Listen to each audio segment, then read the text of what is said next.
Que toutes les pensées qui ne sont pas, Seigneur, à ta gloire, soient chassées de ce lieu. Au nom de Yeshua, notre Eloah, nous te prions. Adonne, notre roi. Amen.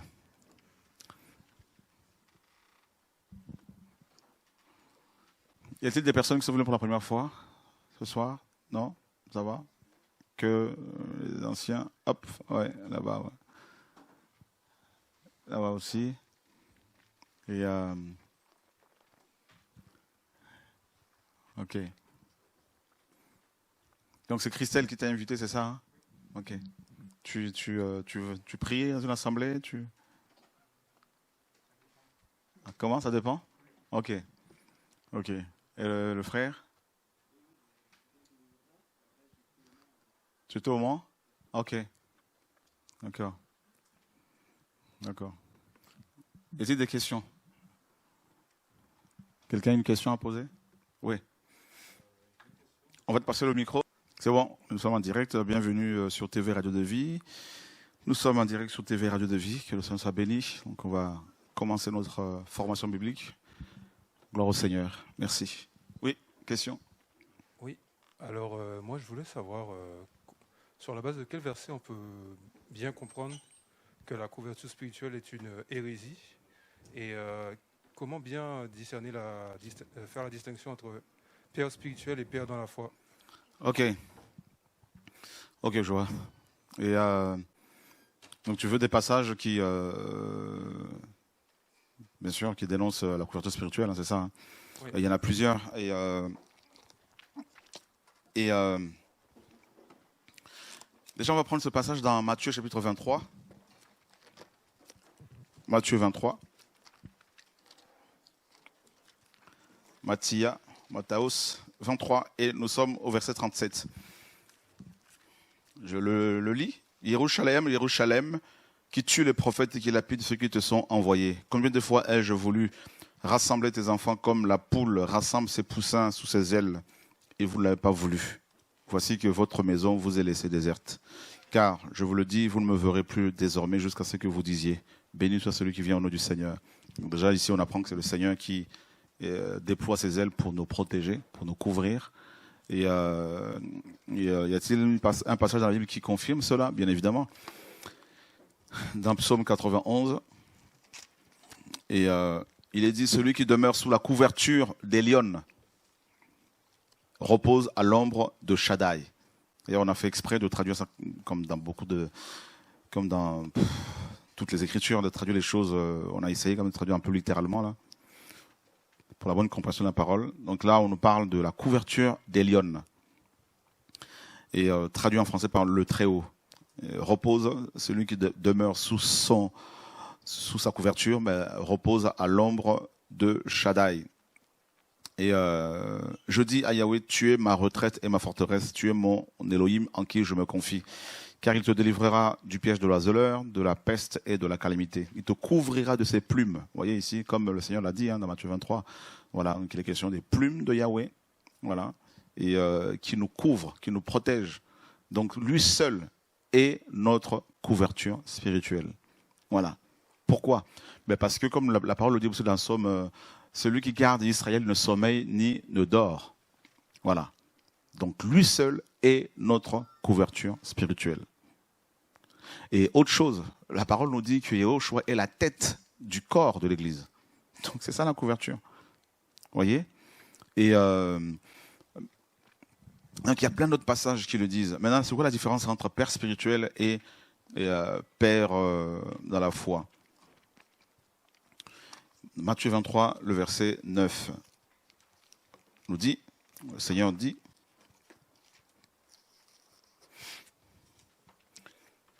et n'appelez personne sur terre votre Père. N'appelez personne sur terre votre Père, car un seul est votre Père, celui qui est dans les cieux. Voilà. Est-ce que c'est possible d'ouvrir les rideaux pour que ça... C'est possible. Voilà. Donc ici, et le Seigneur ne voulait pas, ne veut pas. Il interdisait, il nous interdit de ne pas avoir et de ne laisser à aucun humain la place, ou de prendre la place du Père céleste dans nos cœurs. Tu vois? Et, et,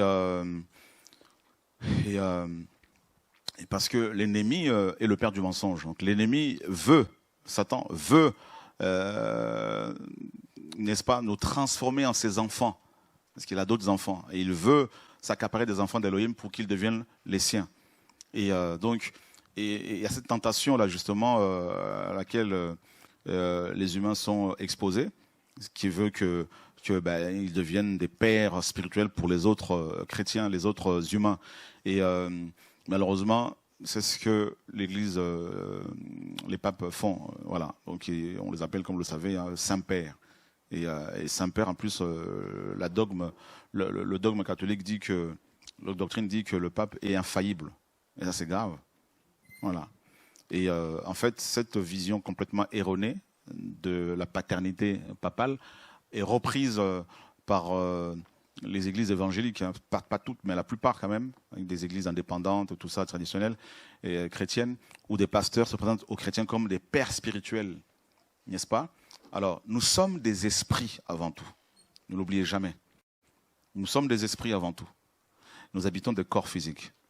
Et qui est celui qui a engendré ces esprits-là que nous sommes? C'est le Père céleste, le Père céleste. Et la parole le dit dans Jean, le Seigneur le dit dans Jean chapitre 3. Et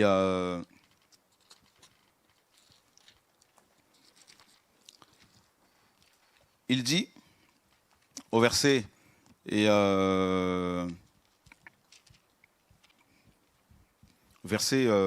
5, Yehoshua répondit, Amen, Amen, je te le dis, à moins que quelqu'un ne soit engendré d'eau et d'esprit, il ne peut entrer dans le royaume de l'Élohim. Ce qui a été engendré de la chair est chair, et ce qui a été engendré de l'esprit est esprit. Ce qui a été engendré de l'esprit est esprit. Donc c'est le Saint-Esprit qui nous a engendrés. Et donc le Père, parce que le Créateur est esprit.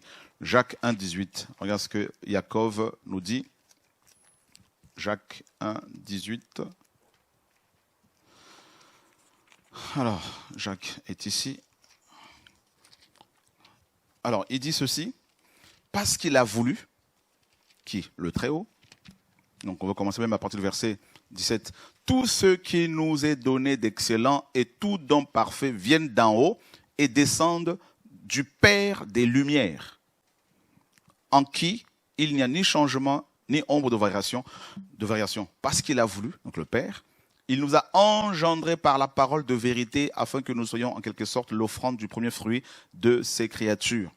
Donc c'est le Père Céleste qui nous a engendrés par la parole, tu vois, non? Et donc nous, les esprits, parce qu'il est question de la naissance d'en haut, la naissance nouvelle.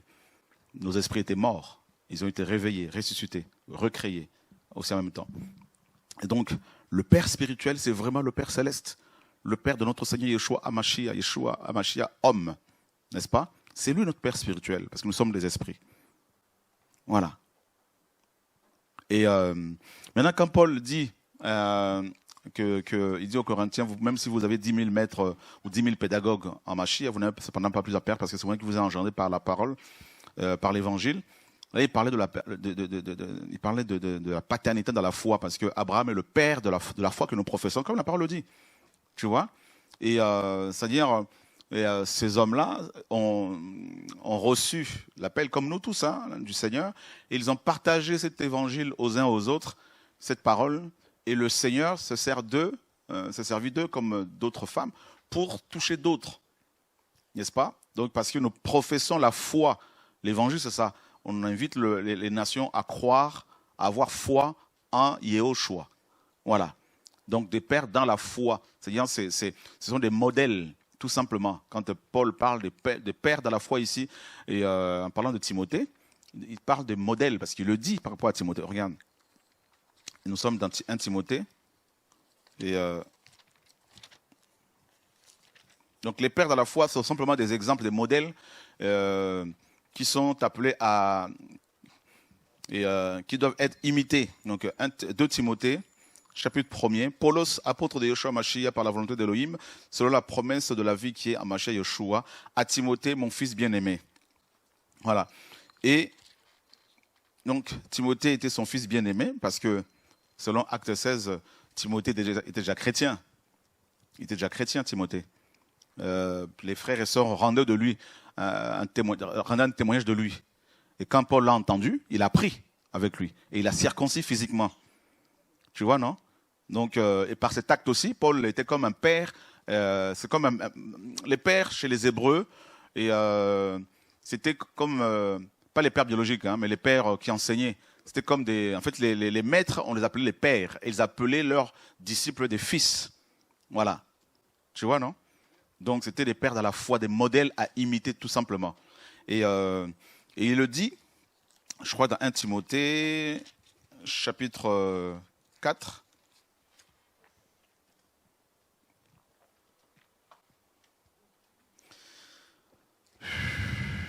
Merci Seigneur.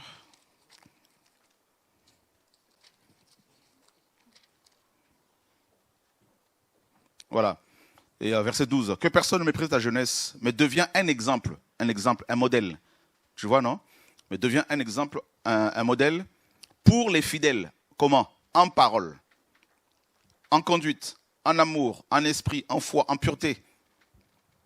Voilà. Donc il fallait que Timothée soit un modèle. Et pour finir, dans Philippiens 3, 17, qu'est-ce qu'il dit, Paulos? Il dit, devenez tous mes imitateurs, frères, et regardez à ceux qui marchent selon le modèle que vous avez en nous. Tu vois, non? Donc les pères de la foi sont comme des modèles, comme Abraham. Dernier verset pour toi. Ésaïe, Yeshaya, chapitre... Seigneur, merci. Et ça fait plaisir de te revoir. Amen, gloire au Seigneur. Et regarde, Yeshaya 51, verset 2. Regardez à Abraham, votre père, et à Sarah qui vous a enfanté, car lui seul, je l'ai appelé, et je l'ai béni et multiplié. Donc le Seigneur demandait ici aux Hébreux de regarder à Abraham, alors qu'Abraham était déjà mort depuis. Tu vois, non? Nous sommes ici au 8e siècle avant Yeshua. Et Abraham était déjà mort depuis au moins, on va dire, plus de 1500 ans. Au moins. Mais le Seigneur demandait aux gens ici de regarder à Abraham, c'est-à-dire à son témoignage. Parce que c'était le père de la foi, le modèle que le Seigneur a choisi pour l'humanité. Voilà, père de la foi. Et des gens, ici, Ésaïe n'avait pas connu physiquement Abraham, mais c'était un modèle. Voilà. Donc, c'est vrai, on parle de pères apostoliques et tout, qui sont des modèles par rapport à la foi que nous professons, par rapport à leur vie exemplaire, tout ça là. Voilà. Mais sinon, des pères, le père spirituel, il n'y en a qu'un. Il n'y en a qu'un qui nous a créés en tant qu'esprit, il nous a créés aussi en tant qu'esprit, qui a créé aussi d'autres esprits, parce qu'on n'est pas les seuls, nous les humains en tant qu'esprit. Il y a des anges, des archanges, des dignités, tout ça là. C'est bon? Donc quelqu'un qui se présente à vous comme votre père spirituel, il va vous manipuler spirituellement. Ça, c'est obligé. Obligatoirement, c'est obligé. Et donc il va se présenter comme la couverture spirituelle, votre couverture spirituelle, ce qui fait qu'il va s'immiscer dans votre couple. En général, c'est comme ça. Hein? Il se met au milieu, et c'est ce qui se passe dans les églises. Des gens sont délivrés chez eux par le Seigneur, ils intègrent des assemblées, et des pseudo-pasteurs, prophètes, docteurs, et s'immiscent dans leur vie, dans leur intimité. Et ils se présentent comme des pères spirituels, des mères spirituelles, et ils les contrôlent même de loin. Ils les contrôlent. Et ça, c'est terrible. Ça, c'est un des dangers auxquels nous faisons face, nous, chrétiens. Et se soustraire à ce contrôle qui n'est autre que de la sorcellerie n'est pas toujours facile. Voilà. Donc, la seule relation verticale, parce que la notion des pères spirituels, selon l'enseignement erroné des églises, établit une relation verticale. Tu vois? Il y a une verticalité dans la relation entre les fils, les fils spirituels et les pères spirituels. Or, la seule relation verticale que nous sommes appelés à avoir, c'est avec le Seigneur, qui est la tête du corps de l'Église. C'est la seule relation que nous sommes censés avoir avec lui. Et nous, tous, nous sommes ici. Donc, nous, les humains, là, nous sommes tous appelés. Le feutre ici, là, je ne sais pas pourquoi ça ne marche pas. On n'en a pas, là, de l'autre côté, qui marche?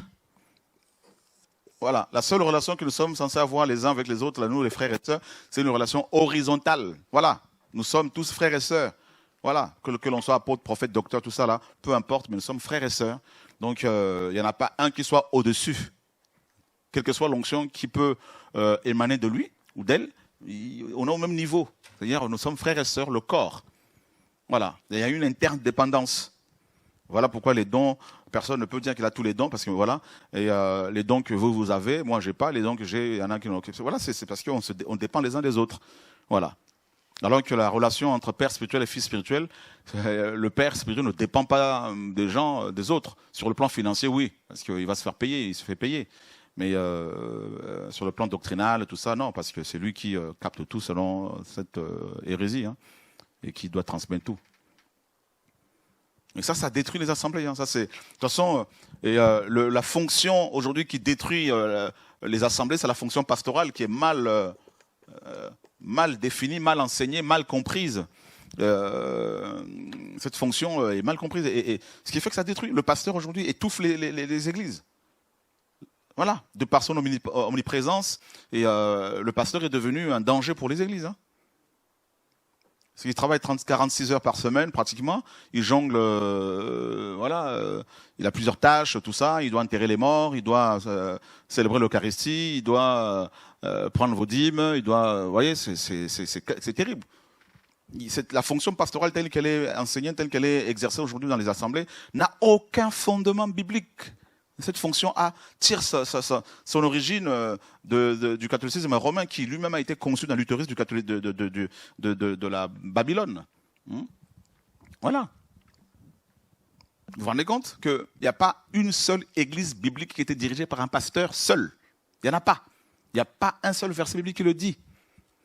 Parce que c'est de là que vient la mauvaise doctrine de la couverture spirituelle. On retrouve cette couverture-là. Son origine, on la retrouve dans, Ignace. Hein? Ignace d'Antioche.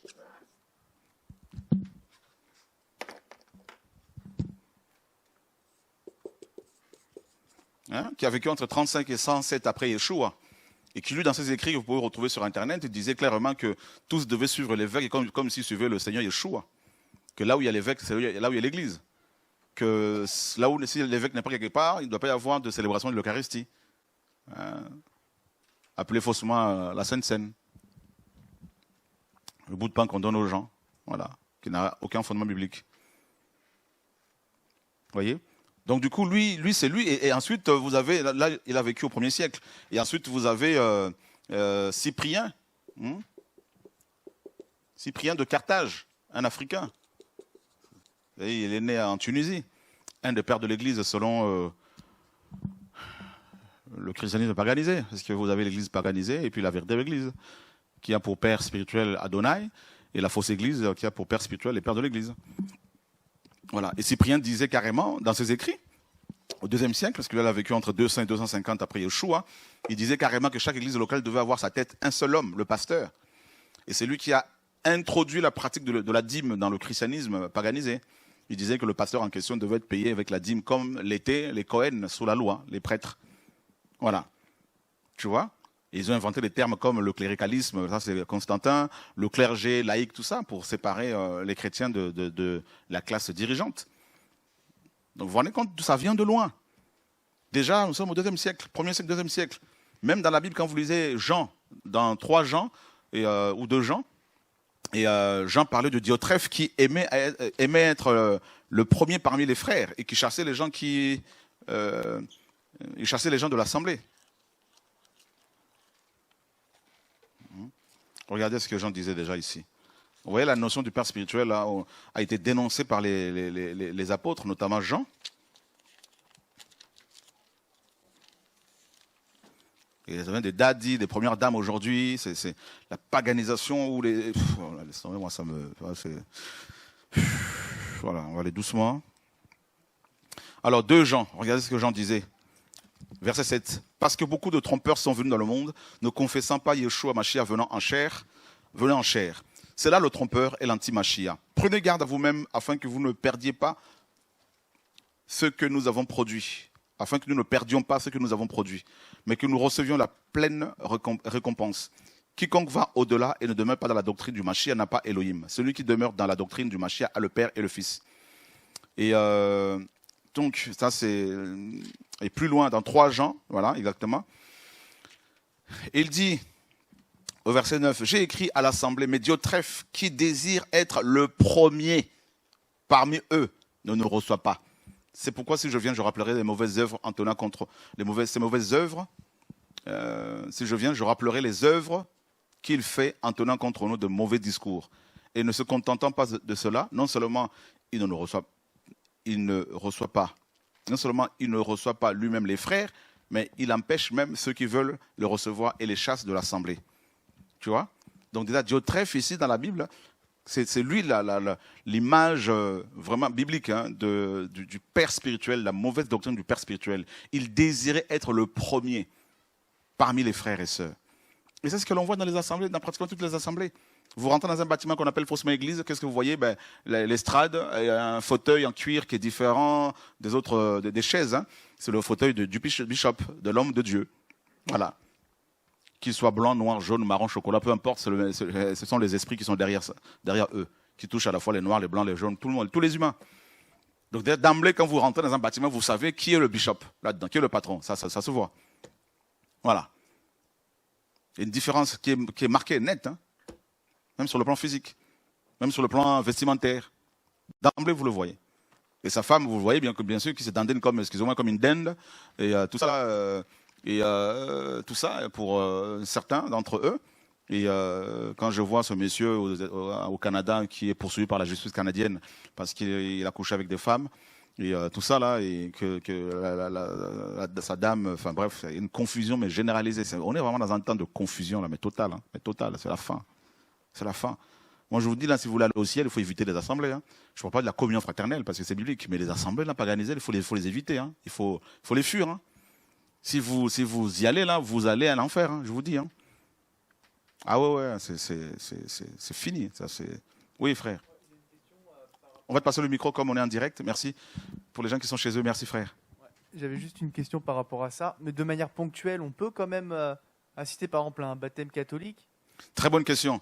Et je vois que tu cherches le Seigneur et que tu es intelligent. Et Bon, qu'est-ce que le baptême déjà à la base? C'est un engagement vers le Seigneur. Très bien. Mais le mot baptême même signifie quoi? Immerger. Immersion. Or, le baptême catholique n'est pas un baptême qui immerge les gens. Les gens ne sont pas immergés. Plongés dans l'eau. On fait de l'aspersion. C'est ça, non? Oui, bien sûr, je suis d'accord. Voilà. Donc, ce n'est pas un baptême biblique. Mais si par exemple la personne en question qui est chère à notre cœur et que... elle est persuadée que elle veut faire baptiser son enfant et que moi, en fait, à mon rôle, je lui parle du Seigneur tout le temps. Ok. Mais c'est, d'un point de vue, je la respecte, c'est ma sœur, donc j'ai pas envie de me la mettre à dos. Le Seigneur est amour, donc. Très bien, très bonne question. Et le Seigneur est amour, effectivement. Non, c'est très bien. Le Seigneur est amour. Et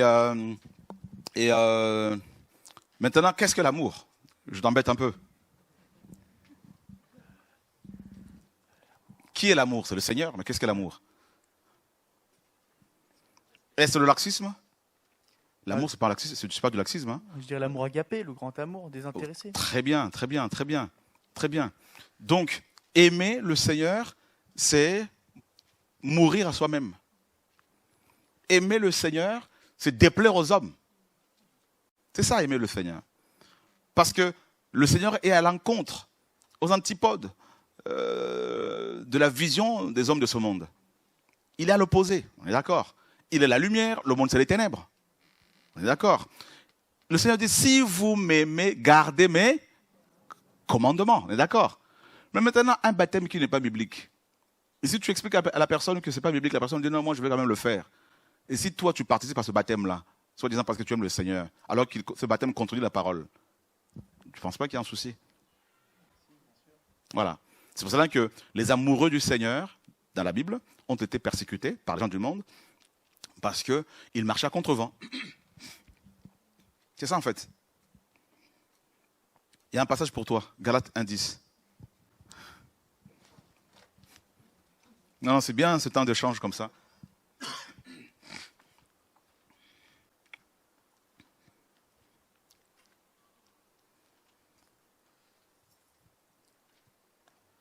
Ok, j'arrive, hein, frère, merci. Galates 1:10. Gloire au Seigneur.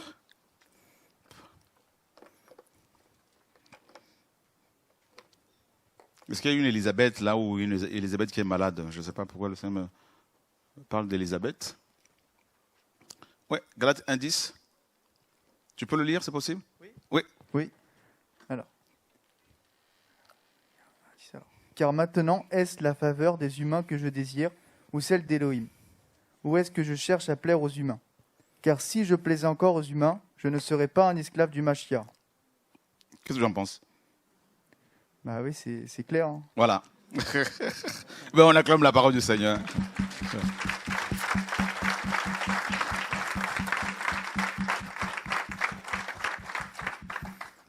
Voilà. Donc, et c'est pour ça que les vrais chrétiens sont détestés. Voilà. C'est comme... Regarde la première fois que tu es tombé amoureux. Je pense que ça a dû t'arriver. Voilà, la première fois. Ce que tu ressens, ce que tu vis, tout ça. Et tu peux braver même les interdits, tout ça. On dit non, il ne faut pas la voir, tout ça. Non, je peux pas. Je peux pas. Dans les coulisses, tu t'enfermes et puis tu l'appelles. Voilà. Eh ben c'est ça. Quand on est amoureux du Seigneur, le monde nous dit, ben voilà, il faut suivre telle chose. Non, on ne peut pas, là, c'est pas possible, tout ça, parce que je sens dans mon cœur que c'est pas ça. Parce que le Seigneur me parle autrement, différemment. Eh bien, c'est ça. Voilà. Mais on ne condamne pas les gens, pas du tout. Ce sont les actes qui sont condamnables, qui sont condamnés. Voilà. Et on prie pour que le Seigneur les éclaire. Voilà. Et puis le Seigneur dit dans sa parole, celui qui croira et qui sera baptisé. Donc la foi précède le baptême. Or les bébés n'ont pas foi. Donc on ne va pas leur imposer le baptême. Ils ne savent même pas ce que c'est.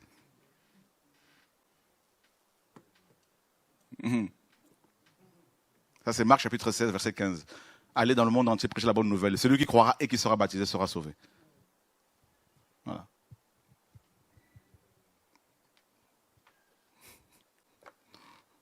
Alléluia.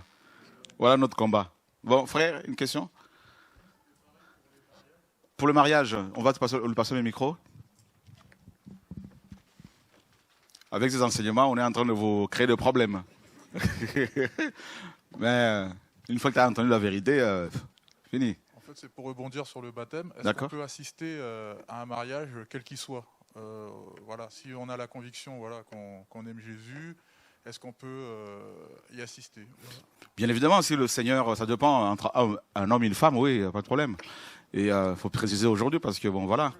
Et alléluia. Parce que sinon, on va dire, le frère a dit. Hein. Il faut toujours... mais je pense qu'on se comprend. Hein. Maintenant, déjà, le mariage n'a rien à voir avec les pasteurs. Ce que je veux dire, dans la Bible, il n'y a pas un seul pasteur qui a béni un mariage. C'est complètement charnel. Ça vient ça vous le savez déjà, du Concile de Trente, qui a duré 17 ans à peu près, au XVIe siècle. C'est la réaction de l'Église catholique à la réforme protestante. Ils ont convoqué une réunion avec un grand concile avec plusieurs évêques et tout, et ils ont mis en place les 7 sacrements de l'Église, d'où la bénédiction nuptiale. Voilà. Donc désormais, le mariage était devenu une affaire religieuse. Voilà. Et il fallait qu'il y ait deux témoins, hein, donc le prêtre, tout ça, et 2 témoins pour célébrer le mariage. On ne bénit pas une bénédiction, parce que le mariage en soi est une bénédiction, comme la pluie. Comme le soleil, on ne bénit pas la pluie, parce que c'est déjà une bénédiction qui profite à tout le monde. Tout le monde en profite, les païens comme les croyants. Voilà. Donc c'est une affaire de famille. C'est l'homme qui marie sa fille. Après, comme on est dans un pays où il y a quand même des lois, on va se présenter à l'autorité, donc le maire notamment, de la ville où on habite, pour juste lui dire qu'on est ensemble. Donc sinon, oui, si c'est une occasion pour justement partager l'amour du Seigneur, pourquoi pas, ouais. Voilà. Mais sinon, le pasteur, c'est pas lui qui doit lier et délier, hein, parce que le Seigneur, on utilise mal le passage qui dit, dans Matthieu 18, tout ce que vous lierez sur la terre sera lié là-haut. Tout ce que vous délirez sur la terre sera... Voilà pourquoi les pasteurs délient les mariages aussi, parce qu'ils se disent, nous avons le pouvoir de lier, de délier. Ça n'a rien avec le mariage. Ça, c'est par rapport à l'annonce de l'évangile. Et ça n'a rien à voir non plus par rapport au fait de lier les démons. Ne lie pas les démons. Sinon, il n'y en aurait plus. Voilà. On les chasse. Il y a une autre question? Je suis en train de vous rendre rebelle par rapport au pasteur. Hein. Mais c'est une bonne réaction contre... il faut se lever contre le mensonge. Je voulais savoir par rapport aux anniversaires des gens de notre famille, parce que nous encore, si on ne fête plus, c'est un cas, mais est-ce qu'on peut assister du coup aux anniversaires de nos proches Je ne dis pas que quelqu'un qui assiste à un anniversaire pêche, c'est pas ça. Mais nous, chrétiens, nous sommes peuple du livre. Et nous devons toujours nous poser la question, pourquoi faisons-nous les choses telles que nous le faisons? Vous voyez ce que je veux dire? Il faut toujours se poser des questions parce qu'on subit les choses. Et tout ça. On n'est pas là pour condamner les gens. Notre objectif, c'est quoi? C'est d'informer, parce que l'enseignement, c'est aussi l'information. Il faut que les gens soient informés. Pourquoi le monde fait des choses telles qu'il le fait? Maintenant, quand on fête son anniversaire, Ruth, bonsoir, il y a de la place, hein? Quand on souffle sur les bougies pour faire un vœu, les gens, on a tous fait ça, hein? Mais on se pose la question, mais faire un vœu à qui? Parce qu'on fait les vœux à des divinités. N'oubliez jamais ça. Les vœux ont toujours été faits envers les divinités. Donc, en fait, cette pratique remonte à l'Égypte antique. C'était les Égyptiens qui faisaient des vœux à leurs divinités. Horus, Isis et Isis, Horus et Isis, Osiris et Horus. Tu vois, non? Et la triade. Après, autour d'elle, il y avait il y avait beaucoup de divinités. Donc, ils faisaient des vœux aux démons parce que c'est des démons. Voilà. Et ensuite, honnêtement, attendre le jour de la naissance de quelqu'un que l'on aime pour lui offrir des fleurs ou des cadeaux, c'est en même temps hypocrite. Parce que si la personne a besoin de quelque chose avant cette date-là, tu fais comment? Tu vas attendre seulement le jour de sa... Ça, moi, je dis ça, c'est moi. Hein. Honnêtement, c'est hypocrite. Je pense qu'on doit offrir des cadeaux quand les possibilités nous sont données, quand on le peut.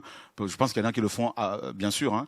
Mais après, je ne dis pas que c'est un péché de dire à quelqu'un, tiens, que le Seigneur soit béni pour du fait qu'il t'a accordé d'avoir un an de plus, tout ça. Mais chaque seconde qui passe doit être logiquement un anniversaire. Hein. Chaque seconde qui passe.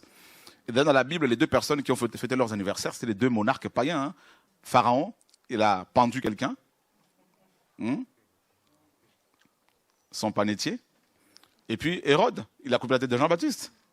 Donc honnêtement, après de là, fêter, moi j'entends des chrétiens, c'est la fête de notre église. Comment je dis, Seigneur, mais c'est pas grave, c'est grave.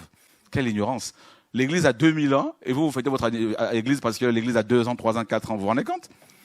Et puis fêtez l'anniversaire du pasteur. Quand est-ce que le pasteur va fêter votre anniversaire? Vous ne voyez pas que vous êtes arnaqué à longueur de journée? Hein? Le pasteur que là, vous amenez les cadeaux, papa, tout ça. J'ai vu au Congo, sur YouTube, un faux pasteur comme ça, là. Oh, Seigneur, sauve-nous. Hein, ma tête, là, c'est faux, là. Et des chrétiens ont amené carrément une vache.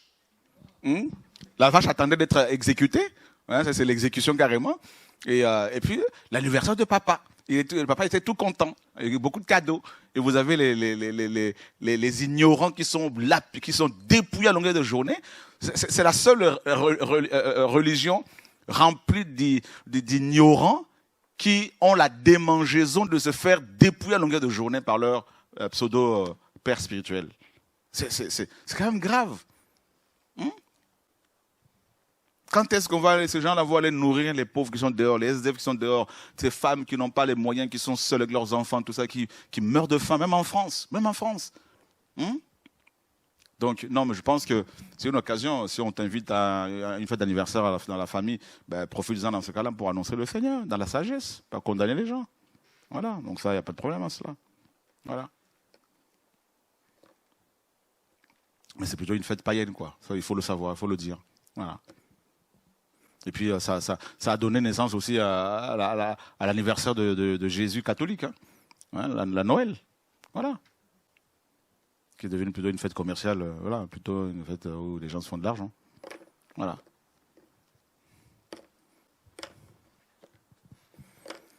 Le problème, c'est que je casse tout. Hein. Après, il y a des gens qui disent, mais comment on va faire alors? On fait comment, frère? Tout ça. Et là, tu nous dis que le dimanche n'est pas le jour du Seigneur. Mais là, comment? Vous vous rendez compte comment on nous a menti? On nous a fait croire que le Seigneur quitte son trône tous les dimanches pour 4 heures de programme avec nous. Vous vous rendez compte? Et on a même des gens qu'on appelle faussement pour les Africains modérateurs. Modérateurs par rapport à quoi? Ils modèrent quoi? Modération par rapport à l'alcool, on peut comprendre. La nourriture, tout ça, mais modérateur. On vous amène la modération par rapport à la lecture de la parole n'existe pas. La parole, on peut la manger à tout moment, tout le temps. Il n'y a pas d'excès. Or, le modérateur, là, chez les Africains, c'est quand la prière chauffe, lui, il tape les mains. Il dit maintenant, voyez comment ça commence? Bon, les gens, ils rentrent dans le bâtiment qu'on appelle faussement église. Le modérateur est là. C'est le chauffeur de la salle, en fait. Pendant que le bishop, lui, dans sa salle, dans son bureau climatisé, souvent hein, chez les Africains, et il attend le go. Parce que la salle n'est pas encore pleine, donc il ne peut pas vraiment descendre parce que c'est une star. Il faut que les fans soient là. Voilà. Donc il faut que toutes les conditions soient réunies. Il faut qu'il soit bien adoré. Alors le modérateur, lui, vient dire bonjour, bienvenue dans la maison du Seigneur. C'est faux, c'est nous qui sommes sa maison déjà, ça commence bien.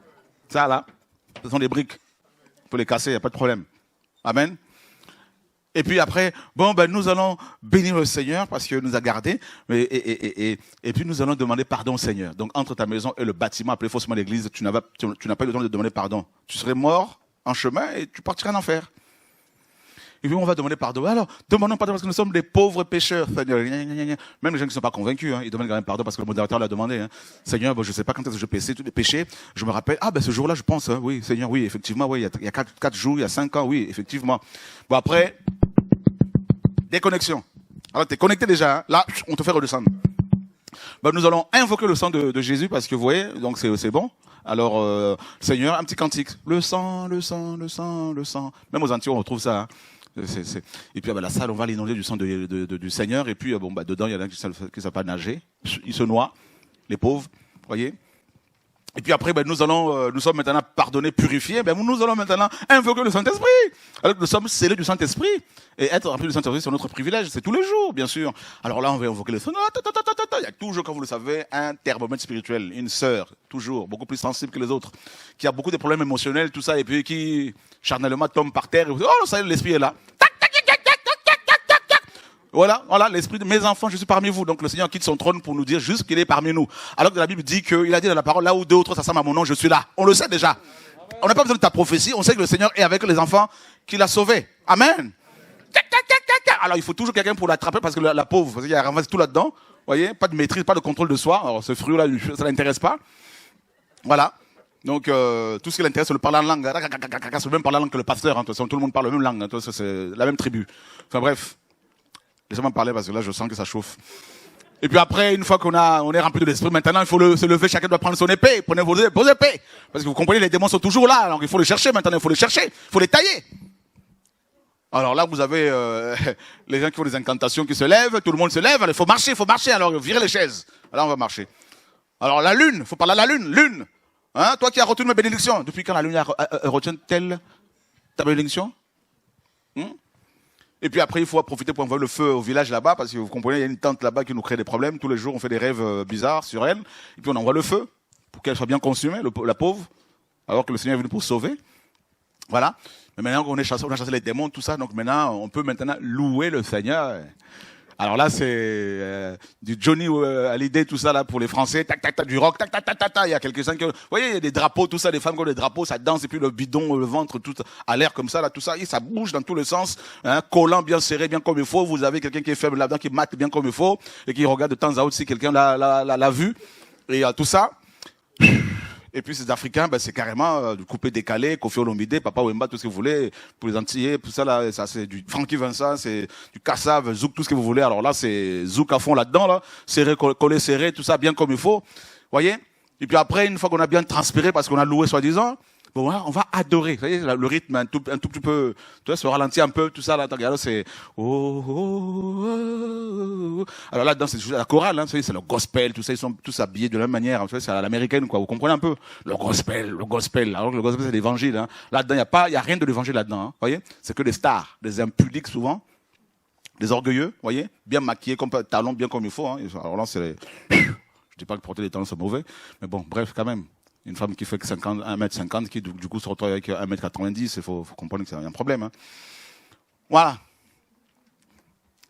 Alors après, une fois qu'on a bien loué, bien chanté, bien adoré, maintenant on va inviter maintenant le papa. On dit quel papa? Et depuis tout ce temps, il n'était pas là, le papa céleste? Non, c'est un papa, le papa spirituel. Qui est dans son bureau, on lui fait le go, tout ça, donc il arrive, on porte sa Bible, tout ça, parce que le pauvre, tu vois, il est tellement fatigué qu'il ne peut pas porter sa Bible. Ouais, on va ça chez les Africains, donc il est tout fier là-dedans, là, il est costard bien comme il faut, il s'étouffe là-dedans, même quand il fait 40 degrés. Le pauvre, il est complètement, 3 pieds, c'est tout, hein, machin. Hein. Alors, il sort, tout ça, Jimmy Weston, tout ce que vous voulez. Alors, le papa, il arrive, il change de voix. Alléluia. C'est un vrai comédien, quoi. Le gars, chez lui, à la maison, c'est un dictateur, tout ça. Et puis, alléluia. Ah, moi, ça m'énerve. Honnêtement, ça me fout là, ça me met hors de moi, tout ça, là. Hein? Quelle hypocrisie. Voilà. Puis après, il fait son speech, et tout ça, machin, tout ça. Il dit, prêche, papa! Il y a un panier devant, on met des offrandes. Il dit, c'est quoi? C'est pour lui. Parce que on reçoit le prophète, on ne reçoit pas, on va pas l'homme de Dieu les mains vides, hein? Galates 6, ils aiment trop ça. Un passage qui est mal traduit. Voilà. Que celui qui enseigne la parole fasse part de tous ses biens. Alors ça a été mal traduit, ça, par second. C'est faux, c'est pas ça. Puis après, à la fin, communiquer. Et puis, chacun, enveloppe de dîmes. Dîmes, pour être béni. Dîmes. Ah, les gens vont dîmer, tout ça, bien comme il faut. Et puis, c'est fini. Vous avez été bien dépouillés. Vous êtes contents, c'est bien. Le dimanche prochain, c'est la même chose. Rebelote. Voilà. Et puis le lundi, c'est la répétition. Mardi, c'est la journée de femmes. Mercredi, c'est la jeunesse. Jeudi, c'est la soirée de papa. Vendredi, c'est enseignement. Samedi, c'est une petite agape, tout ça. Et puis dimanche, le culte. Tous les jours. On sait comment ça commence, comment ça finit. Même les démons, ils savent, oh non, ils vont s'arrêter là. Là, ils vont louer. Là, ils vont adorer. Là, ils savent tout. Voilà. Et puis on dit, j'étais où? Ah, j'étais à l'église. Ah, c'était magnifique, hein. Le pasteur a bien prêché. Il a prêché sur quoi? Ah, mais j'ai oublié, mais c'est magnifique. Et puis tu leur poses la question, ça fait combien de semaines que vous n'avez pas lu la Bible? Oh, moi, ça fait au moins un mois. Oh, mais de toute façon, le pasteur, il lit pour nous. Hein. De toute façon, on le paye pour ça. Voilà. Et puis on est content. Nous sommes membres de l'église baptiste. Eh ben nous, on est pentecôtistes. Eh ben nous sommes luthériens. Eh ben nous, c'est la manne cachée. Et vous, notre pasteur, il est gentil. Il parle bien, tu vois, il est sur son canapé avec sa femme. Et puis maman pasteur a des réunions pour les femmes. Voilà. Mais pour prendre rendez-vous, il faut attendre 6 mois.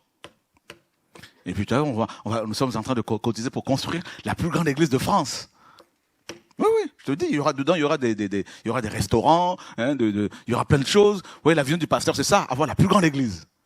Comme ça, il va être riche. Voilà. Et puis, on va lui acheter un jet privé. Ils sont contents. Et le Seigneur là-dedans, absent. Je sais que ça, même des gens qui sont avec nous, ils aiment ça. C'est parce que je dénonce ça qu'ils se disent, celui-là, quand est-ce que le Seigneur va l'enlever, ça veut dire qu'il va rester encore en vie. Je vous dis, alléluia. Une sœur m'a appelé tout à l'heure sur le fixe de TV de vie. Je décroche, là, il n'y a même pas 2 heures. Il y a une heure à peu près. Elle dit, je fais un son ce matin, c'est pour t'encourager. Elle dit, je te voyais, les gens avaient donné de l'argent, tu as dit aux gens en question, les donner ça aux pauvres, ils ont gardé ça pour eux, et tu étais en colère et tout. Et puis elle dit, le Seigneur m'a dit, tu comprends pourquoi j'ai demandé à mon fils de se retirer, d'être seul? Parce qu'ils ne veulent pas de la vérité. Ah, une sœur que je ne connais pas, je dis, Seigneur, merci. Le Seigneur pleure sur l'état de nos églises, de nos maisons. Pleure.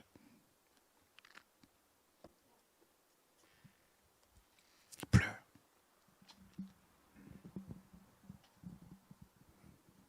Je dis, non, le Seigneur ne pleure pas. Ah bon? L'esprit n'est pas attristé.